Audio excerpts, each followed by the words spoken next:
The other nations are using U.S. money to trade. The U.S. has 40% of her land is coastal. Or not, is it 40? No, she has 40% of the world's ports. 12,000 miles. 12,000 miles of port coastline where the merchants of the earth come and trade. No other nation meets these descriptions. What nation polices the 7 continents of the world? America does. What power nation exists before the Antichrist rises? Babylon the Great. Folks, what Amir and Jan are saying, they have no scripture whatsoever to back their thesis. They think Babylon, the city, exists during the tribulation period. It does not. Who does Antichrist destroy in order to become the 8th kingdom? They don't even acknowledge that the Antichrist is the 8th kingdom and that there's a 7th kingdom. Jan says people keep bringing this up to her. Well, yes, they do. Possibly because everything that we've said in our book is happening, and you guys still have no understanding of the mystery that's happening right underneath your noses. It's unbelievable. Russia's in the Bible, Turkey's in the Bible, Iran's in the Bible, Egypt's in the Bible, Libya's in the Bible, China's in the Bible, and yet the most powerful nation in the history of the world, raised up by God, the Lady of Kingdoms, is nowhere to be found in Scripture. Folks, I'm just asking you, does this make any sense at all as you listen to this? As I listen, it's just total confusion to me. Amir says that people are Americanizing the Bible. Well, doesn't the Bible talk about the whole world? Or is it just over there? The Bible's about the whole world. America has tried to Christianize the whole world. We're not Americanizing the Bible. The Bible, America is in the Bible. Now, how have they had their revelation that America's not in the Bible? Amir says, Ezekiel 38, America is already a non-issue, meaning to him that she's fallen and does not play any role in the Gog-Magog war. Totally wrong. Tarshish is one of the nations that come, Tarshish and the young lions. Tarshish is Britain and the young lions thereof. That would include the Commonwealth nations of Canada and America when they come in. When Gog and Magog and Russia and Iran and Turkey and those 7 nations come down,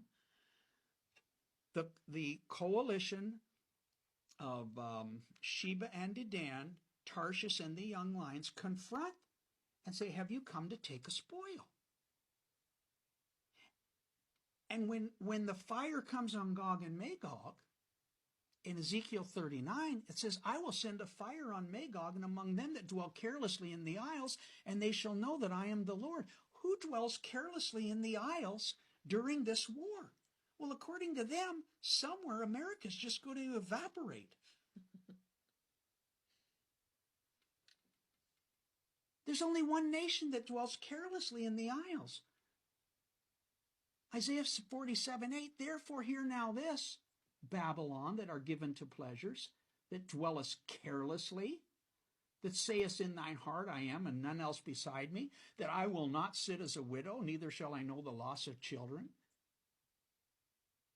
She is the nation that dwells carelessly in the isles, and she's one of the young lions of Tarshish.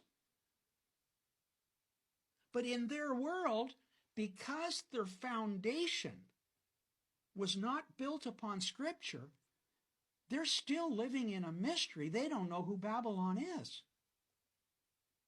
Now, folks, I'm not putting anybody down, but my job is to warn you that the United States of America is Babylon. She's going to be judged by fire in 1 hour. That's why she meets all 53 descriptions. And woe unto those who say, peace, peace, when there is no peace. And woe unto those who teach that America's not going to be judged when God says in his word that she's going to be judged. They have no clue that Babylon is destroyed before the tribulation and before the Antichrist rises, because they have not joined the time sequences. Babylon exists when the 10 kings who have not yet come into power. Amir says Bible prophecy is not about nations dealing with one another. Yet Isaiah prophesies 12 nations that would fall during his lifetime, and most had nothing to do with Israel. Prophecy is global. It's not just about Israel and the surrounding areas. Now, Israel's the epicenter of the conflicts, but not everything in Scripture is about Israel. Now, Amir also says that America will step down from her world superpower. And that is why she's not in Scripture. He says America has fulfilled her role. Well, if she's fulfilled her role, what is that role? He can't tell you. It's all based on speculation without any reference to this word. Now, Amir says it's important to stick with the descriptions in the Bible. Well, folks, that's exactly what we've done. We have hired first-class people to research this. All 53 descriptions meet America. Babylon the Great is described 53 times, and America meets every one. So I'm a little disappointed in this roundtable because prophecy has done nothing but stick to the descriptions in the Bible. And folks, and Amir and Jan, I hope that you will get together with me and sit down. But Amir says we've already looked at Revelation 17, who comes before and after and totally discounts the 7th nation before the 8th nation, New World Order, comes into power. He says you have to join the two together. And that's the main thing that they have not done. When the angel said in Revelation 17:18, and the woman which thou sawest is that great city, that great population center. And then he describes the population center in Revelation 18. What part do they not get? It describes how Babylon, the Lady of Kingdoms, will fall into darkness. She becomes the habitation of devils, exactly where we are right now. Babylon, the city, is not coming, folks. She's already here. Now, Amir says a lot of people fall into that trap, that America's in the Bible. Folks, it's not a trap. It's called Revelation. We're in the last days. We're waiting for the New World Order to take over. Those descriptions are not going to be repeated by some other mystery city that's going to be raised up during the tribulation period. And they do not address Isaiah, where Babylon has been a golden cup in the hand of the Lord, when all of a sudden she's fallen and driven into darkness.